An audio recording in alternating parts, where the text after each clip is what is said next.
మంగ్లీ ఎక్కడ పుట్టింది? ఆమె తెలంగాణ అమ్మాయా? లేదా రాయలసీమ అమ్మాయా? అసలు మంగ్లీకి ఆ పేరెలా వచ్చింది? బాల్యంలో మంగ్లీ పడ్డ కష్టాలేంటి? మంగ్లీ ఎక్కడ చదువుకుంది? తన జీవితంలో ఏం కావాలనుకుంది? 3వ తరగతి చదువుతున్నప్పుడే మంగ్లీ తన ఇంటి పనులు ఎందుకు భుజాన వేసుకుంది? తన కుటుంబంలోని పరిస్థితులు మంగ్లీని ఎందుకు కలిచివేశాయి? మంగ్లీ సంగీతం మానేయాలని ఎందుకు అనుకుంది? మంగ్లీ జీవితాన్ని మలుపు తిప్పింది ఎవరు? మంగ్లీని తన తోటి మగపిల్లలు ఎందుకు హేళన చేశారు? మంగ్లీ మీడియా రంగంలో ఎప్పుడు ఎలా అడుగుపెట్టింది? మంగ్లీ హాబీలేంటి? మంగ్లీ తొలి సంపాదన ఎంత? మంగ్లీ ప్రధాన పాత్ర పోషించిన సినిమా ఏది? ఇప్పటివరకు మంగ్లీ ఎన్ని సినిమాల్లో నటించింది? సినిమాలలో గాయనిగా మంగ్లీకి అవకాశం ఎలా వచ్చింది? ఎవరిచ్చారు? మంగ్లీ పాడిన ప్రైవేట్ హిట్ సాంగ్స్ మరియు సినిమా పాటలు ఏంటి? మంగ్లీ తొలిసారి విమానం ఎప్పుడు ఎక్కింది? మంగ్లీకి ఇష్టమైన హీరో హీరోయిన్లు ఎవరు? చిరంజీవి మంగ్లీకి ఎందుకు ఫోన్ చేశారు? మంగ్లీని వరించిన అవార్డులేంటి? మంగ్లీ చెల్లెలు ఎవరు? మంగ్లీ గురించి ఇలాంటి ఎన్నో ఆసక్తికరమైన విషయాలు ఈ వీడియోలో తెలుసుకుందాం.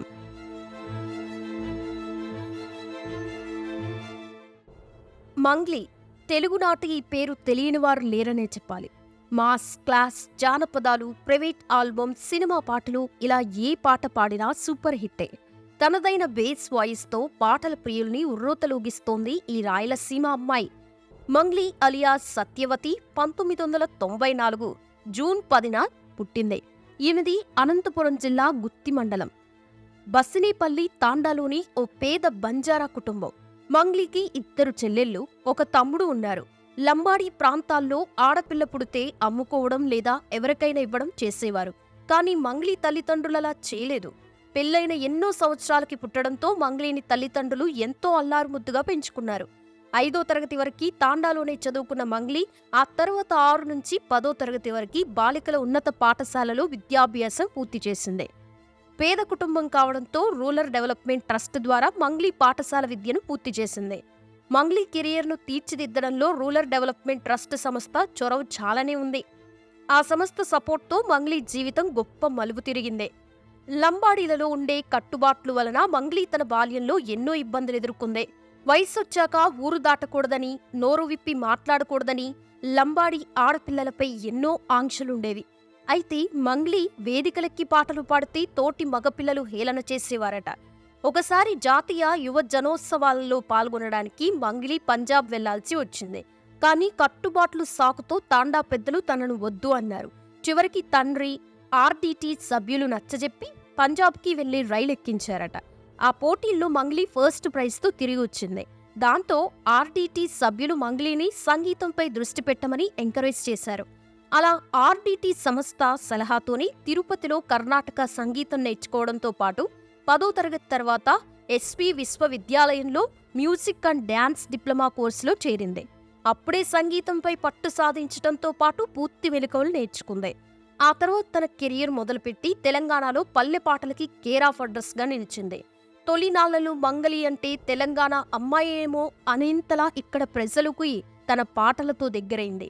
మొదట జానపద గీతాల కళాకారిణిగా కెరియర్ మొదలుపెట్టిన మంగ్లీ V6 ఛానల్లో ప్రసారమయ్యే తీన్మార్ ప్రోగ్రాంతో మీడియా రంగంలోకి అడుగుపెట్టింది. అలా అక్కడ చూపించిన తన ప్రతిభ కారణంగానే మంగ్లీకి జనాల్లో గుర్తింపు పెరిగింది. ఆ తర్వాత ప్రైవేట్ ఆల్బమ్స్తో పాటు సినిమాల్లో కూడా పాటల్ని పాడింది. మంగ్లీ ఏకసంతాగ్రహి. సంగీతం విషయంలో ఏది విన్నా అప్పటికప్పుడు అపస్వరం లేకుండా పాడేదట. దాంతో సంగీతం నేర్చుకునే క్రమంలో గురువులందరికీ ప్రియ శిష్యురాలిగా మారిపోయింది మంగ్లీ. అయితే సంగీతం నేర్చుకుంటున్న సమయంలో ఇంట్లో ఇబ్బందులు మంగ్లీని బాగా వెంటాడాయి. తన చదువులకి ఫీజులు ఆర్టీడీ సంస్థ భరిస్తున్నప్పటికీ మిగతా ఖర్చులు మంగ్లీ కుటుంబానికి భారంగా మారాయి. ఉన్న కాస్త పొలం తినడానికే సరిపోగా కుటుంబ పోషణకి తండ్రి చేసిన అప్పులు భారంగా మారాయి. కనీస అవసరాలకి తన కుటుంబం ఇబ్బందులు పడుతూ ఉంటే తాను మాత్రం సంతోషంగా ఉండడమేంటని మంగ్లీ లోలోపల బాధపడుతూనే ఉండేది. ఆ కారణంతోనే సంగీతం మానేయాలని నిర్ణయించుకుంది. గురువులు నచ్చజెప్పడంతో ఆ నిర్ణయం కాదని ఒకరోజు కాలేజీ వదిలేసి తాండాకి వెళ్లి ఉద్యోగం తప్ప ఏం చేయనని ఫిక్స్ అయింది మంగ్లీ. అలా తన మాటే నెగ్గించుకుంది. ఆ తర్వాత సంగీతం నేర్చుకుంటున్నప్పుడు పరిచయమైన సీనియర్ల సాయంతో ఓ ప్రైవేట్ పాఠశాలలో మ్యూజిక్ టీచర్గా చేరింది. అదే బడిలోని హాస్టల్లో తలదాచుకుంది. కానీ జీతం సరిపోకపోవడంతో హోమ్ ట్యూషన్లు కూడా చెప్పేది. అలా నెలకి 10,000 రూపాయలు సంపాదించిన మంగ్లీ తన టీచర్ ట్రైనింగ్ ను పూర్తి చేసింది. అప్పుడే మంగ్లీ టాలెంట్ గురించి జానపద గాయకుడు భిక్షు నాయక్ ఎవరో చెప్పారట. దాంతో ఆయన మంగ్లీని కలవడం, వాళ్ళ బృందంలో చేర్చుకోవడం జరిగింది. అలా మంగ్లీ తన టీంలో సింగర్గా ఎదుగుతున్న సమయంలో భిక్షు నాయక్ ఆమెని V6 ఛానల్ జానపద పాటల కార్యక్రమానికి పంపించారు. ఆ కార్యక్రమంలో మంగ్లీ టాలెంట్ ని గుర్తించిన ఛానల్ యాజమాన్యం యాంకర్గా చేస్తావా అని అడిగారట. కానీ తనకి ఎలా చేయాలో తెలియదని మంగ్లీ చెప్పడంతో యాజమాన్యం తనకి శిక్షణను ఇచ్చి మరీ యాంకర్గా తీసుకుంది. అలా యాంకర్గా మంగ్లీ జర్నీ స్టార్ట్ అయింది. అయితే అప్పటి వరకు తన పేరు తల్లిదండ్రులు పెట్టిన సత్యవతిగానే ఉంది. V6 యాజమాన్యం పేరు మార్చుకోవాలని సలహా ఇవ్వడంతో తన తాతమ్మ పేరైన మంగ్లీని తన పేరుగా మార్చుకుంది. అదే పేరుతోనే V6లో మాటకారి మంగ్లీ అనే కార్యక్రమం మొదలైంది. అక్కడి నుంచి ఇక వెనక్కి తిరిగి చూసుకోవాల్సిన అవసరం లేకుండా పోయింది. ఆ తర్వాత అదే ఛానల్లో చేసిన తీన్మార్ న్యూస్తో మంగ్లీ పేరు తెలంగాణ వ్యాప్తంగా మారు మ్రోగిపోయింది. అప్పుడే ఎంటర్టైన్మెంట్ యాంకర్గా నేషనల్ టీవీ అవార్డ్ సైతం గెలుచుకుంది. అయితే ఇవేవి మంగ్లీకి ఆనందాన్ని ఇవ్వలేదు. కారణం తనకి సంగీతం అంటే ప్రాణం. పాటల ప్రపంచానికి దూరమవుతున్నానన్న బాధ తనలో ఉంది. ఆ కారణంతోనే యాంకరింగ్ మానేసిన మంగ్లీ మైక్ టీవీ అనే ఓ యూట్యూబ్ ఛానల్లో జానపద గాయనిగా చేరింది. అప్పుడే తెలంగాణ ఆవిర్భావం కూడా జరిగింది. అదే సందర్భంగా మంగ్లీ పాడిన రేలా రే రేలా పాట తెలంగాణలో తనకి తిరుగులేని గుర్తింపును తెచ్చిపెట్టింది.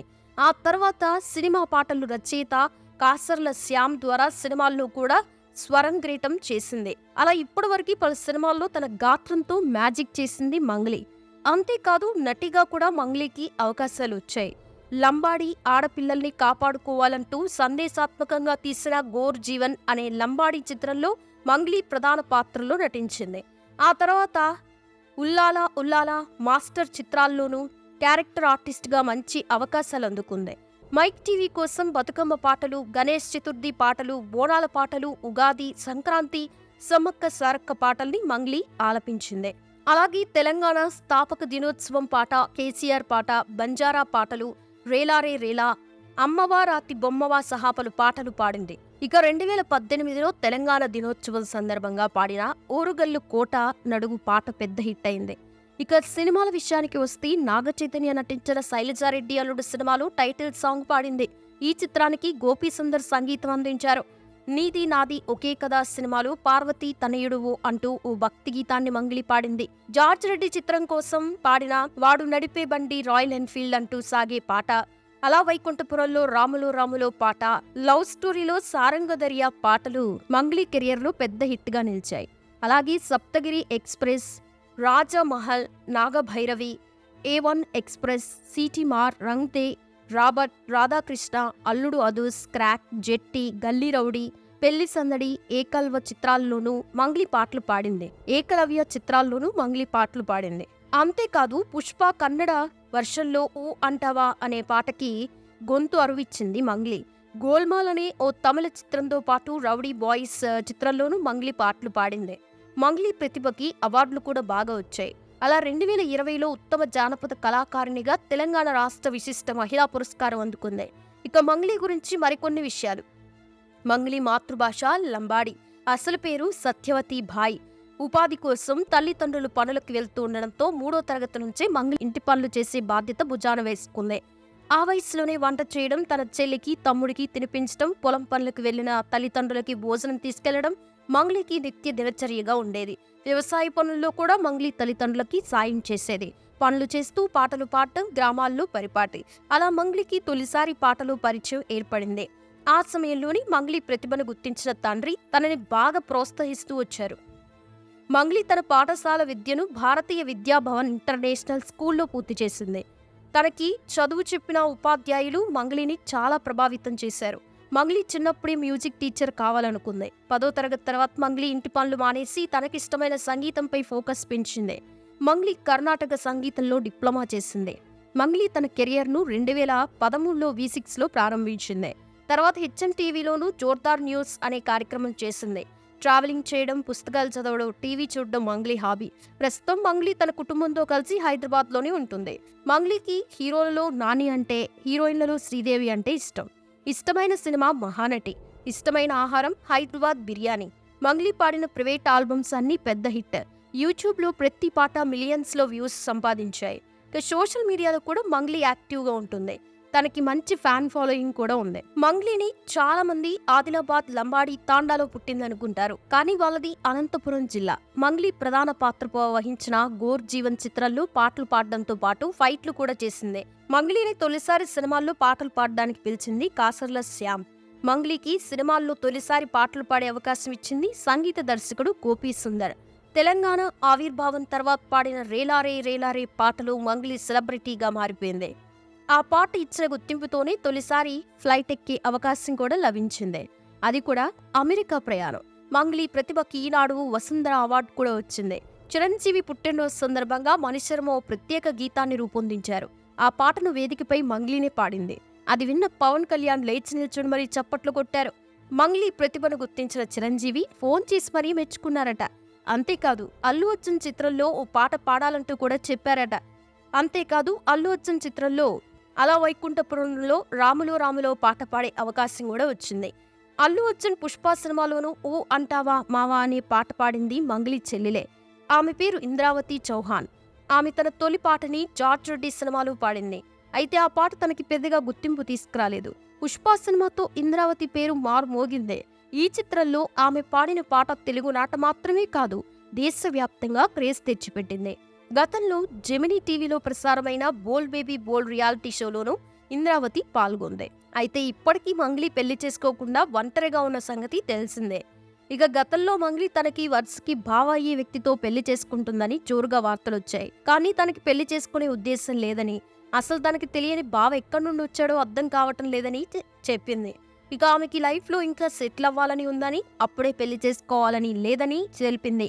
అంటే ఆమెకి ఇప్పుడల్లా పెళ్లి చేసుకునే ఉద్దేశం లేదని అర్థమవుతుంది. ఇప్పటికే వయసు బాగా మించిపోయింది. పైగా ఆమెకి చెల్లెలు ఇంద్రావతి కూడా ఉంది. మరి పెళ్ళెప్పుడు చేసుకుంటుందో చూడాలి. ఇక ఒకప్పుడు ఏం లేని మంగ్లీ ఇప్పటి వరకు ఎంత సంపాదించిందో తెలుసా? మంగ్లీ ఒక పాట పాడితే 5 లక్షల రూపాయలు తీసుకుంటుంది. ఏదైనా కార్యక్రమంలో పాల్గొంటే 1 లక్ష రూపాయలు రెమ్యునరేషన్ తీసుకుంటుంది. అలాగే తన యూట్యూబ్ నుండి నెలకి 2 లక్షల రూపాయల వరకు వస్తున్నాయి. అలా ఒక ఏడాది ఆమె 2 కోట్ల రూపాయల వరకు సంపాదిస్తుందట. ఇక ఈమెకి హుండాయ్ క్రెటా అనే 18,26,000 విలువ చేసే కారు ఉంది. అలాగే హోండా డియో బైక్ కూడా ఉంది. అలాగే మంగ్లీ తమ ఊర్లో సొంతగా ఇల్లు కట్టించిందట. అలాగే తన ఊరి వాళ్ళ కోసం అక్కడ హనుమాన్ గుడి కూడా కట్టించింది. అయితే హైదరాబాద్ మణికొండలో ఒక అపార్ట్మెంట్లో మంగ్లీ ఫ్యామిలీ రెంట్కుంటున్నట్లు తెలిసిందే. అయితే పలు చోట్ల మాత్రం ఓపెన్ ఫ్లాట్స్ కొన్నట్టు తెలుస్తోంది. అలా ఆమెకి మొత్తం 15 కోట్ల నుండి 20 కోట్ల వరకు ఆస్తులున్నాయని తెలిసిందే. చూశారు కదా, ఇది మంగ్లీ అలియాస్ సత్యవతి భాయ్ లైఫ్ స్టోరీ. ఎక్కడో మారుమూల ప్రాంతం నుంచి వచ్చిన మంగ్లీ ఈ స్థాయికి ఎదగడం మామూలు విషయం కాదు. కష్టే ఫలి అన్న మాటకి మంగ్లీ జీవితమే ఓ ఉదాహరణ. ఫ్రెండ్స్, మీకు మంగ్లీ పాడిన పాటల్లో ఏ పాట అంటే ఇష్టమో కామెంట్ సెక్షన్లో కామెంట్ చేయండి. అలాగే వీడియో నచ్చితే లైక్ చేయండి, షేర్ చేయండి, ఛానల్ని సబ్స్క్రైబ్ చేసుకోండి. Thanks for watching.